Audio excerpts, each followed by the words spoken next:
அனைவருக்கும் வணக்கங்கள். நாணயங்கள் சேகரிப்பாளர்களுக்கு ஒரு நாணயமான பதிவு, வெரி ரேர் பதிவு, கொஞ்சம் காஸ்ட்லியான பதிவு, கொஞ்சம் ரிஸ்கான கலெக்ஷனு. இதெல்லாம் நீங்கள் சேர்க்கணும்னா 10 வருஷத்துக்கு மேலே ஆகும். மொத்தம் ஒரு 48 நாணயம், 50 நாணயம் வச்சுருந்தேன், 2 எடுத்துட்டேங்கிட்டு.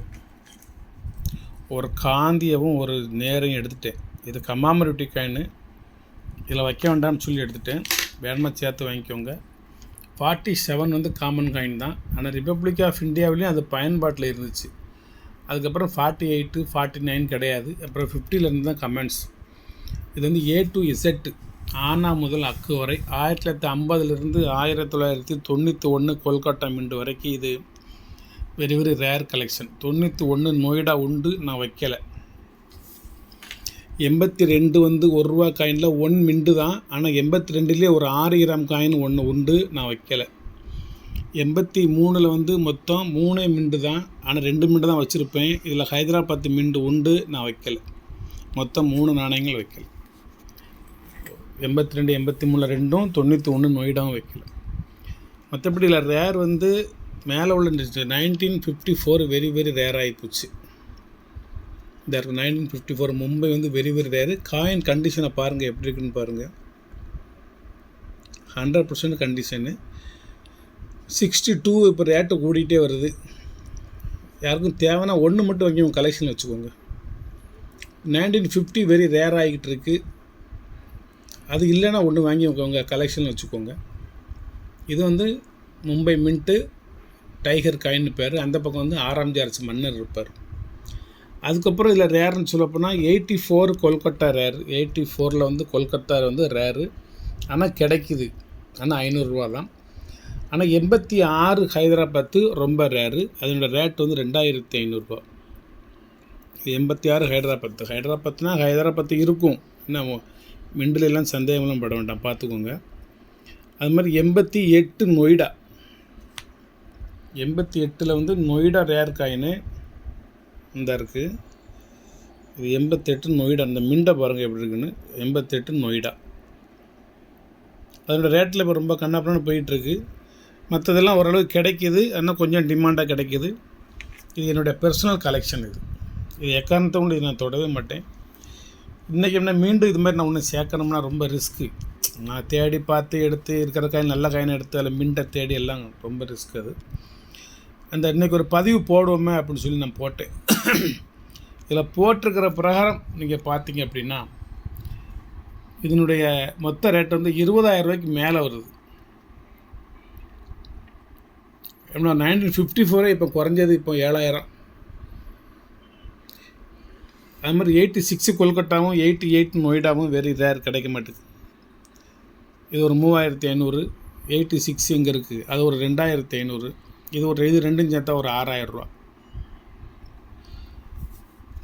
ஒவ்வொன்றுமே ₹150, ₹100, ₹200, ₹300 இந்த மாதிரி விலை அதிகமாக உள்ள நாணயங்கள் எல்லாமே நல்ல கண்டிஷனாக இருக்கும். உங்களுடைய பார்வைக்கு கண்டிஷன் இல்லை அப்படின்னா நீங்கள் லேசாக எடுத்து ஒரு விபூதி போட்டு தேய்ச்சி வச்சுக்கோங்க. ஏன்னா இது வந்து எத்தனை தடவை நீங்கள் விபூதி போட்டு தேய்ச்சாலும் ஒரு 6 மாதம் 1 வருஷத்துக்கு இருக்க உள்ளே வந்து அதனுடைய நிறம் லேசாக ஒரு மைனூட்டாக குறையத்தான் செய்யும், வச்சது மாதிரி இருக்காது. இதெல்லாம் நான் காற்றுப்படாமலே ஃபோல்டர் போட்டு ஆல்பத்தில் வச்சதுனால இப்படி இருக்குது. இதை நான் வச்சு எப்படியும் ஒரு 2 வருஷம் இருக்கும். ஆனால் இடையில ஒரு கொஞ்ச நாளுக்கு முந்தி ஒரு பதிவு இது மாதிரி எடுத்து வச்சு போட்டிருந்தேன். அது சோல்ட் ஆயிடுச்சு. சோல்ட் ஆனதுக்கப்புறம் மீண்டும் ஒரு பதிவை நான் ரெடி பண்ண போனேன்.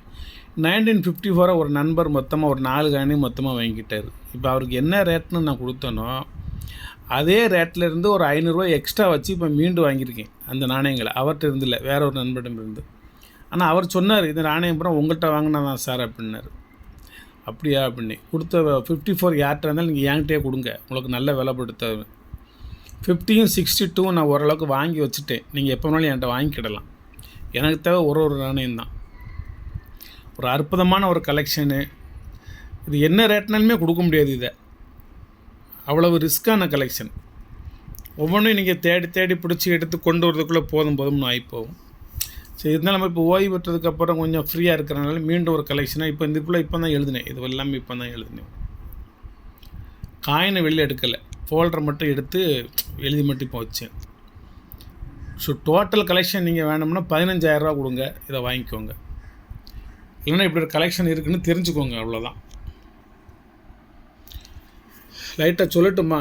1947 மும்பை, 1950 மும்பை 1 மினிட் தான், 1962 கொல்கட்டா 1 மினிட் தான், 1954 Mumbai rare coin, 75 Mumbai Kolkata, 76 Mumbai Kolkata, 77 1 minute தான் இது வந்து, 78 வந்து மும்பை கொல்கட்டா, 79 வந்து மும்பை கொல்கட்டா, 80 வந்து மும்பை கொல்கட்டா, 81 வந்து மும்பை கொல்கட்டா, 82 வந்து 1 மினிட் தான். அப்புறம் 83 வந்து 3 மினிட்டில் 2 காயின் வச்சுருப்பேன். 83 மும்பை அண்டு கொல்கட்டா, எல்லாம் ஸ்கேரு ரேரு எல்லாமே இதில் சேர்ந்ததாக இருக்கும். 84 ஹைதராபாத் மும்பை கொல்கட்டா, அது நொய்டா கிடையாது. 85 வந்து மும்பை கொல்கட்டா ஹீடன் அண்டு லண்டன் 4 நாணயம் தான். 86 வந்து ஹைதராபாத் மும்பை கொல்கட்டா, 87 வந்து ஹைதராபாத் மும்பை கொல்கட்டா அவ்வளோதான். 88 வந்து ஹைதராபாத் மும்பை கொல்கட்டா நொய்டா. 89 வந்து ஹைதராபாத் மும்பை கொல்கட்டா நொய்டா. 89 முடிஞ்சிச்சா? எப்போ 90 ஹைதராபாத் மும்பை கொல்கட்டா நொய்டா. 91 ஹைதராபாத் மும்பை கொல்கட்டா நொய்டா இல்லை. மொத்தம் 48 நாணயங்கள் இருக்குது. ஒரு அற்புதமான ஒரு கலெக்ஷன். இந்த ரெண்டும் சேர்ந்து கூட வாங்கிக்கோங்க, 50 நாணயமாக இருக்கட்டும். இந்த ரெண்டும் சேர்ந்து வாங்கிட்டா கூட 50 நாணயம். இது இங்கே தான் வச்சுருந்தேன்னா, இங்கே வச்சுருந்ததுக்கப்புறம் தான் இதை நம்ம இப்போ எடுத்துட்டேன். இதுக்கு கம்மாமினேட்டோடு சேர்த்து வச்சுக்கிடுவோம் அப்படின்னு சொல்லி. இந்த நாணயங்கள் சேகரிக்கிறதுனால உங்களுக்கு என்ன நன்மைனா, மாபெரும் சபையினில் நீ நடந்தால் உனக்கு மாலைகள் விழ வேண்டும், ஒரு மாசு மறுவற்ற மன்னவன் இவன் என்ன போற்றி புகழ வேண்டும். இந்த வார்த்தைகள் நிறைய பேர் கேட்டிருப்பீங்க. அது மாதிரி ஒரு மாபெரும் சபை, அந்த சபையில் வந்து தமிழகத்தின் இயலிசை நாடகம்ங்கிற ஒரு அதுக்கு பேர் ஒரு சங்கம் இருக்குது.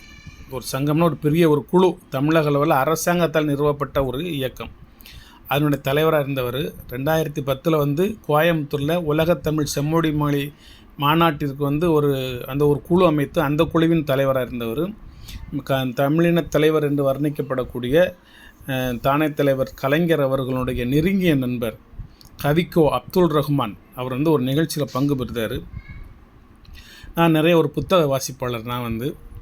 அப்போ அதில் என்னை பற்றி கவிக்கோட்ட சொல்லாங்க. சொன்னோன்னே அவரை மேடைக்கு வர சொல்லுங்கள் அப்படின்னு. மேடைக்கு வர சொன்னோடனே என்ன பேசணும்னு நினைக்கிறீங்க, பேசுங்க நீங்கள் பார்ப்போம் அப்படின்னாரு. நான் வந்து சங்கத்தமிழ் அப்படிங்கிற ஒரு புத்தகத்திலிருந்து கலைஞர் அவர்கள் எழுதிய அந்த உரைநடையிலிருந்து சில வாக்கியங்களை நான் தொகுத்து எடுத்து மனப்படமாகவே நான் பயின்று அந்த மேடையில் நான் உரையாற்றினேன் அல்லது சொற்பொழிவாற்றினேன். ஒரு மாபெரும் மேடை. அந்த மன்றத்தினுடைய பேர் மணிமேகலை மன்றம் ராஜபாளையம். நான் அதில் ஒரு செயற்குழு உறுப்பினர். மணிமேகலை மன்றத்துக்கும் எனக்கும் என்ன சம்பந்தம் கேட்கலாம்? அது ஒரு மன்றம் இருக்குது, ஒரு அழகான ஒரு மன்றம். அந்த மன்றத்தின் சார்பாக வருஷம் தமிழகத்தினுடைய மிக முக்கியமான நபர்களை அழைத்து வந்து ஒரு நிகழ்ச்சி நடத்துவாங்க. அப்போ அந்த மேடையில் வந்து ஒரு மன்னன் வந்து கதை எழுதுறதுக்கு கிளம்புறாரு. அந்த கதைக்கு உண்டான ஒரு நல்ல சிறந்த ஒரு கருவை தேடி அலைகிறாரு. அப்போ மனைவி சொல்லுதாங்க, மகள்கள் சொல்லுதாங்க, பிள்ளைங்கள் சொல்லுதாங்க, உற்றார் உறவினர் சொல்லுதாங்க, சொந்த பந்தங்கள் சொல்லுதாங்க, நண்பர்கள் சொல்லுதாங்க, அந்த ஊர் குடிமக்கள் அனைவருமே அவர் தடுத்து நிறுத்தி சொல்லுதாங்க. அவர் எல்லாம் வேண்டாம்னு சொல்லி காட்டு பக்கமாக புறப்பட்டு போகிறாரு. இது விரிவான ஒரு கதை, பெரிய கதை. காட்டு பக்கமாக புறப்பட்டு போய் ஒரு மலையில் உட்காந்து யோசிச்சுக்கிட்டு இருக்க சமயம் ஒரு குரங்கு, ஆஞ்சநேயர், ஹனுமான், வாயு பகவான் அவர் என்ன செய்கிறாருன்னா ஒரு மாம்பழத்தை கொண்டு வந்து தனது பெண் குரங்கு மனைவி, ஒரு குட்டி குரங்கு குழந்தை இதுகளுடைய கையில் கொடுக்குது உணவுக்காக. என்றைக்குமே உழைச்சி உணவு கொண்டு வர்றது வந்து மனைவிக்கும் மக்களுக்கும் ஆண் தானே. ஆண் வர்க்கம் அப்படிப்பட்ட வர்க்கம், இயற்கையின் அற்புத படைப்பு அது. அந்த ஆண் குரங்கு கொண்டு வந்து அந்த பெண் குரங்கிட்ட கொடுத்தவும் பெண் குரங்கும் அந்த குட்டி குரங்கும் ரெண்டும் பிடுங்கி சாப்பிட்டுக்கிட்டு இருக்க சமயம் அது என்ன செய்கிறது, அந்த பழத்தை தவற விட்டுருது மலை உச்சியிலிருந்து. என்னடா இவ்வளோ கஷ்டப்பட்டு ஒரு கனி கொண்டு வந்தால் இதை தவற விட்டுட்டிங்களேன்னு சொல்லி இவர் ஃபீல் பண்ணுற சமயம் பக்கத்தில் இருக்கிற ஒரு மரத்தில் உச்சியில் ஒரு கிளையில் ஒரு பழம் தொங்குது. அப்போ அந்த ஒரு பழம் தொங்குதை, அதை பறித்து தர நீங்கள் சாப்பிடுங்க அப்படின்னு சொல்லிவிட்டு மலையிலேருந்து சல்லுன்னு ஒரே பாய்ச்சல் அந்த கிளைக்கு, மரத்தின் கிளைக்கு அந்த கனியை பிடுங்குவதற்காக. அப்போ கை தவறிச்சு. கை தவறி அந்த குரங்கு கீழே விழுந்துருது. கீழே விழுந்ததில் அது இறந்து போச்சு. ஐயோ, ஒரு பழத்துக்காக வேண்டி நம்ம கணவனை வந்து அல்லது ஆண் குரங்கு வந்து உயிரே இழந்துருச்சு அப்படின்ட்டு மிகவும் வருத்தப்பட்டு ஃபீல் பண்ணுது. இனிமேல் நம்ம வாழ்ந்து என்ன செய்யணும்னு சொல்லி கத்துது. கத்தும் பொழுது மற்ற குரங்குகள்லாம் ஓடியாருகின்றன. அந்த குரங்கிடம் தனது குழந்தை அந்த குட்டி குரங்கு ஒப்படைச்சிட்டு தனது ஆண் குரங்கு விழுந்த அதே இடத்திலேயே மலையிலிருந்து கீழே விழுந்து அந்த இடத்துலையே இறந்து போகுது. ஆண் குரங்கின் சிதறலுக்கு மேலேயே விழுந்து இதுவும் சிதறி இறந்து போகுது. குரங்கிலிருந்து மனிதன் பிறந்தான் அப்படிங்கிற கருத்தை இந்த உடன்கட்டை ஏறுதல் அப்படிங்கிறத இந்த குரங்கினத்திலிருந்தே தான் மனிதனும் பெற்றிருக்கான். ஆண் குரங்கு இறந்தால் அதன் மீதே அப்படியே பெண் குரங்கும் இறந்து விட்டதை வச்சு தான் முன்ன ஆண்கள்லாம் இறந்துட்டாங்கன்னா பெண்ணும் சேர்ந்து உடன்கட்டை ஏறணும் அப்படிங்கிற பெரிய கொடுமைகள்லாம் நடந்திருக்கு. இருந்தாலும் அந்த சித்தாந்தத்தை வச்சு நம்ம அந்த 5 அறிவு படைத்த குரங்கு என்று சொல்லக்கூடிய அந்த விலங்கினத்திலிருந்து தான் நாம் பெற்றுள்ளோம் அப்படின்றத ஒரு கருத்தை மையப்படுத்தி நான் அந்த மேடையில் பேசினேன். சிறந்த ஒரு வரவேற்பு, கைதட்டு, குரல் கணினி இருந்ததுனால நிறைய பேர் பேசல. நாங்கள் தூங்கிட்டேன் சார், நீங்கள் பேசுகிறத நாங்கள் முழிச்சோம்னு சொன்னக்கூடிய என்னுடைய நண்பர்கள். அப்போ பேசி முடிச்சுட்டு கிளம்பவும் அப்துல் ரஹ்மான் அவர்கள் என்னை அழைத்து அவரது பக்கத்து சீட்டில் என்னை உட்கார வச்சார். நான் உட்கார மறுத்தேன். மீண்டும் என்னை நீங்கள் உட்காருங்க, உட்காருவதற்குரிய தகுதி உங்களுக்கு இருக்குது, நீங்கள் இருங்க அப்படின்னாரு. நான் உட்கார்ந்தேன். வாழ்க்கையில் பெரும் பேறு என்று நான் கருதுகிறேன். ஏனென்றால் ஒரு சிறந்த மனிதர், ஹைக்கூ கவிதைகளின் சொந்தக்காரர், ஒரு மிகப்பெரிய ஒரு கவிதைக்கு சொந்தக்காரர். அவர்தான் உயிர் பிரிந்ததை யாரேனும் பார்த்ததுண்டோ அப்படிங்கிற ஒரு வரிக்கு சொந்தக்காரர். அவர் தமிழ் மொழியை மீது பற்று உள்ளவர். தமிழ் மொழியை விட்டுவிட்டு வேறொரு மொழியை பேசுகின்ற ஒரு நபரை பார்க்கும் பொழுது எனது உயிரே என்னை விட்டு பிரிந்து செல்வதை நான் உணர்கிறேன் அப்படின்னார். தமிழ் மொழியை பேசுவதை விட்டுவிட்டு மாற்று மொழி வேறொரு மொழியை ஒருவர் பேசுவதை நான் பார்க்கும் பொழுது எனது உயிரே என்னை விட்டு பிரிந்து போகிறதை நான் பார்க்கிறேன் அப்படின்னாரு. நான் அதை ஒரு மேடையில், கல்லூரி மேடையில் என் தாய் என்னை விட்டு பிரிந்து சென்ற அன்று நான் என் உயிர் பிரிந்து போவதை பார்த்தேன் அப்படின்னு சொல்லி நான் பேசினேன்.